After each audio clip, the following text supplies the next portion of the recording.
Adam, how are Hello, you? Rachel. Hello, I'm how are you very doing? good. How are you? I'm doing great. To start, when you're working on something that is a comic book, has a big history, especially with the movie, and has fans kind of wondering how these stunts are going to look versus things in the past, how do you kind of approach that? Do you approach it as just like a fresh project all its own, or do you take all of that into consideration? I do a bit of both. I take into consideration what has already done, but I'm not trying to emulate what has already been done. I'm not trying to better what has already been done. I just want to make sure it's fresh and original. So I treat it like a brand new movie. I'm not trying to egotistically compare one to the other. I think the fans deserve the respect to have something fresh and where you kind of hopefully bring them into the theater or at home and go, I love that as a new start. And that was great. Not, oh, that compared to this was that. I mean, we're always going to get that, but the more we can separate that, I think the better we can be.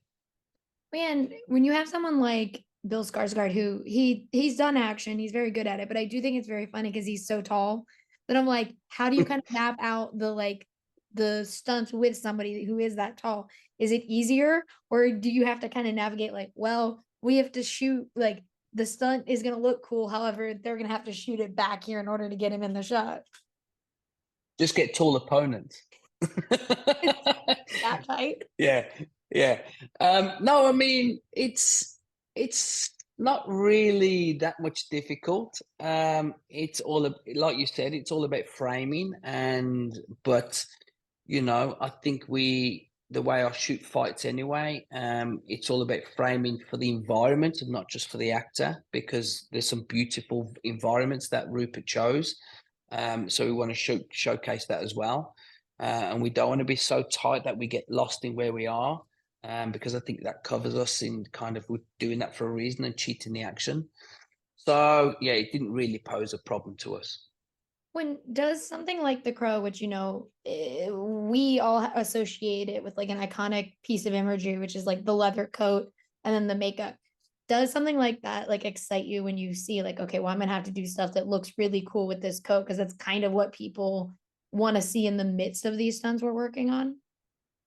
Yeah, things like that are always exciting because they add visual to the screen. It's like long hair on a performer as opposed to short hair because they move different. So it always adds a visual element to the screen when doing action. So when Bill's moving in that coat, it adds a it almost becomes a character in itself. It's like a superhero in a cape. So it almost becomes part of, added to that character, or you want to play to that. And did what have you ever had like a stunt that you have just been kind of so excited that they let you attempt? Because I always think it's so interesting to see what we get and know like that stunt guys probably thought of like 20 other things that they're like, it's just not feasibly possible.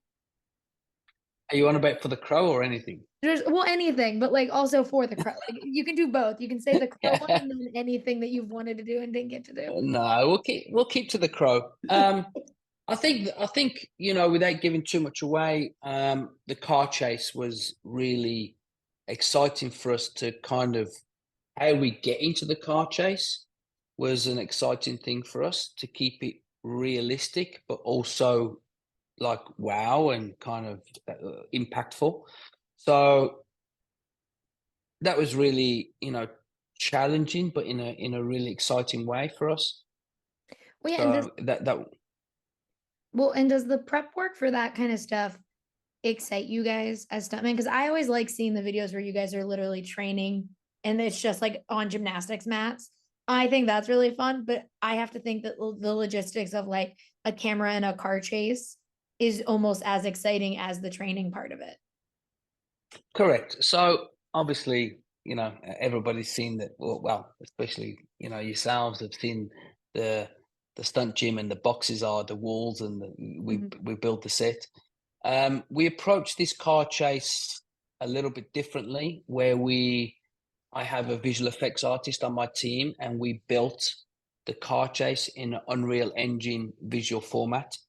Um, so we had a digital environment, so we were able to map out all the shots, and we had then the car in the studio with all the interior fight sequences. So we were able to know what exterior shots and interior shots we need. So we approached it similar with the interior with the car on set, but the exterior we approached it in a digital world. That's so cool. Like when you get to now do stunts and they can have, you know, I mean, CGI is not helpful for stunts, but when you get to have kind of these added moments where you're like, I can do this thing I couldn't do 15, 20 years ago. How do you approach making it as practical as possible while still utilizing those elements to your advantage? I think the balance is that we don't want to get caught in a world where we rely on visual effects to just do everything for us because we don't want to find the solution.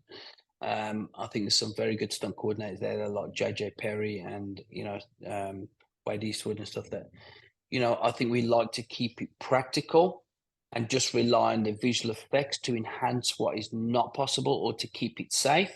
However, we want to give the audience the sense that we put the time in and we give them the element that is practical, that makes them feel the emotional pain or the hurt of it, or something could happen, as opposed to we just there's no connection to it because it's all visual effects, so nothing could go wrong anyway, or nothing can hurt.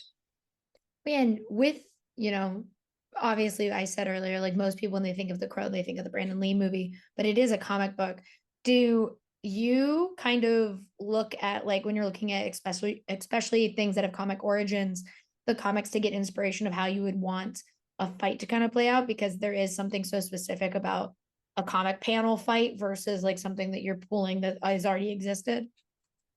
Yeah, I mean, obviously, I'd watched the Brandon Lee when I was younger, Mhm. as we're all a fan of it, become a cult classic.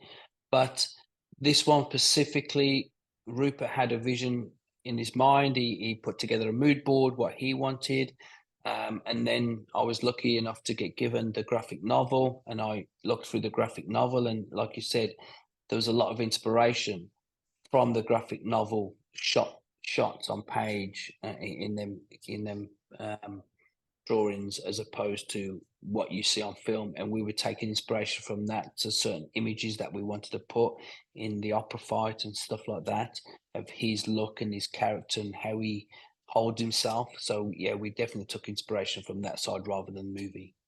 Was there one specific panel that you kind of were like, this got to be in here? I don't know how we're going to figure out this fight sequence, but like, I want that panel because it looks cool. Not really. I mean, him stood there with a sword and the blood dripping off in a big long coat. I mean, that's iconic. So it was, that was one that we also always wanted to go for, and I think you'll see that in the stairs. But yeah, the rest was just a generic blend of kind of putting that into motion. Yeah. And we talked a lot about like, you know, your favorite things you got to know all stuff. Is there an element of like stunt choreography and like making stunts happen that feels very easy for an audience when we're watching it, but is actually very practically hard to pull off on film? Yeah, I would say the water sequence. Mhm. Um, So it's very beautiful and it has a very purposefully placed in part of the movie that we address, and without giving it away in the liminal space. However, it's so difficult to shoot cast in water, and control that, especially when they're together in the relationship. That I don't think anybody watching it can really understand the difficulty the logistics that portrays. And it's fun and challenging, but yes, you'll never get that sense we're watching it, and that's a good thing because that's not the sense at that moment to feel the difficulty. The difficulty should be in the car chase and stuff like that. However, we do that all the time, but that kind of stuff is difficult, but it should look beautiful, which is what came across, I think. Yeah, definitely. And I also like my favorite I make jokes that my favorite genre of movie is like Ryan Gosling playing a stunt man because he keeps doing it and I think it's very funny.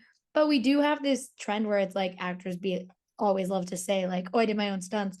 When you've worked with actors, has there been an actor who like shockingly did a lot of the stunts that like people would assume it would just be a stunt double in the middle of the movie? Well, I mean, I worked on two Mission Impossibles, so Oh, yeah, it's then then it's I I should have mean, made the addendum that Tom Cruise doesn't count. This is- yeah, he is obviously everybody knows. So yeah, but He's jumping up. I mean, Names.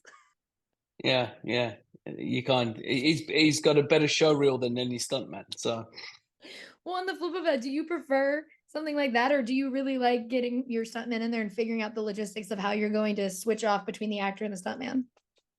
no, I think we all prefer the audience included, and as a stunt coordinator, if you have the confidence in your actor and you have the time to prepare them, I think there's production value in your cast doing the stunts because that's who the audience are coming to see.